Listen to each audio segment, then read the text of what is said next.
حضرت ذکریا علیہ السلام کا تعلق حضرت ہارون علیہ السلام کی نسل سے تھا، جو حضرت موسیٰ علیہ السلام کے بھائی تھے۔ آپ بنی اسرائیل کے ایک نیک اور عبادت گزار قبیلے سے تھے، جنہیں مسجد اقصی کی خدمت اور شریعت کی تعلیم دینے کی ذمہ داری دی گئی تھی۔ اللہ تعالیٰ نے حضرت ذکریا علیہ السلام کو نبوت عطا فرمائی تاکہ وہ اپنی قوم کو ہدایت دیں، شرک سے بچیں اور انہیں توحید، تقوی، عدل اور خیریت کی دعوت دیں۔ آپ نے اپنے وقت کے بگڑے ہوئے مذہبی رہنماؤں اور بے دین بادشاہوں کے درمیان کھڑے ہو کر حق کا پرچم بلند کیا۔ حضرت ذکریا علیہ السلام کو حضرت مریم سلام اللہ علیہا کی کفالت کا شرف حاصل ہوا۔ جب حضرت مریم سلام اللہ علیہا بیت المقدس کے محراب میں عبادت کرتی تھی تو حضرت ذکریا علیہ السلام ان کی نگرانی کرتے۔ قرآن مجید میں آتا ہے کہ جب بھی حضرت ذکریا علیہ السلام ان کے پاس آتے تو وہاں خاص قسم کا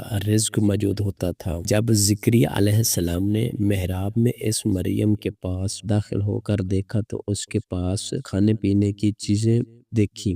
یہ منظر دیکھ کر حضرت ذکریا علیہ السلام کے دل میں یہ خواہش پیدا ہوئی کہ کاش اللہ انہیں بھی ایک نیک اولاد عطا فرمائے، حالانکہ وہ خود بہت بوڑھے ہو چکے تھے اور ان کی بیوی بھی ضعیفہ ہو چکی تھی۔ حضرت ذکریا علیہ السلام نے اسی محراب میں اللہ سے دعا کی، اے میرے رب، مجھے اپنے پاس سے ایک پاکیزہ اولاد عطا فرما، یقیناً تو دعا کو سننے والا ہے۔ اللہ تعالیٰ نے ان کی دعا قبول فرمائی اور ایک معجزے کے طور پر حضرت یحییٰ علیہ السلام کی خوشخبری دی۔ فرشتوں نے انہیں خوشخبری سنائی، اے ذکریا علیہ السلام، ہم تجھے ایک بیٹے کی بشارت دیتے ہیں جس کا نام یحییٰ ہوگا۔ ہم نے اس سے پہلے کسی کو یہ پیغام نہیں دیا۔ یہ اللہ تعالیٰ کا ایک عظیم معجزہ تھا کہ اتنے بڑھاپے میں ایک ضعیفہ بیوی سے حضرت یحییٰ علیہ السلام جیسے نبی پیدا ہوئے۔ حضرت ذکریا علیہ السلام عبادت گزار، صابر، عاجز اور اللہ سے بہت زیادہ محبت رکھنے والے انسان تھے۔ وہ اکثر محراب میں بیٹھ کر راتوں کو اللہ سے راز نیاز کی باتیں کرتے تھے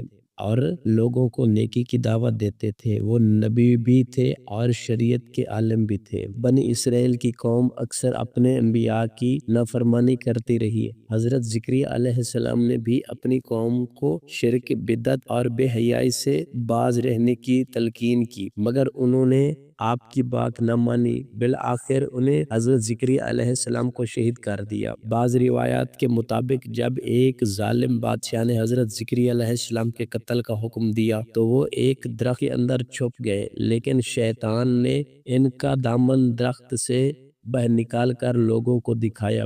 بادشاہ نے درخت کو آرے سے چیر کر حضرت ذکریا علیہ السلام کو شہید کر دیا۔ اللہ تعالیٰ نے حضرت ذکریا علیہ السلام کو ان الفاظوں میں سراپا ہے، اور ذکریا کو یاد کرو جب اس نے اپنے رب کو پکارا، اے میرے رب، مجھے تنہا نہ چھوڑ، حالانکہ تو سب وارثوں سے بہتر ہے۔ یقیناً وہ نیکی میں سبقت کرتے تھے اور ہمیں امید اور خوف سے پکارتے تھے، اور وہ ہمارے سامنے عاجزی کرنے والے تھے۔ تمام واقعہ سے جو سبق آموز باتیں ملتی ہیں وہ یہ ہیں کہ دعا کی طاقت۔ حضرت ذکریا علیہ السلام کی دعا نے ناممکن کو ممکن کر دکھایا۔ نمبر 2، صبر اور یقین۔ اللہ پر مکمل بھروسہ کرتے ہوئے انہوں نے صبر سے کام لیا۔ نمبر 3، اولاد کی تربیت۔ حضرت یحییٰ علیہ السلام جیسی اولاد کی تربیت حضرت ذکریا علیہ السلام نے کی جو خود نبی بنے۔ نمبر 4، حق کی گواہی کا انجام۔ انہوں نے حق بات کہنے میں کوئی مصلحت نہ کی، چاہے اس کا انجام شہادت ہی کیوں نہ ہوا۔ پلیز میری ویڈیو کو لائک کرنا، میرے چینل عامر عمران آفیشیل کو سبسکرائب کرنا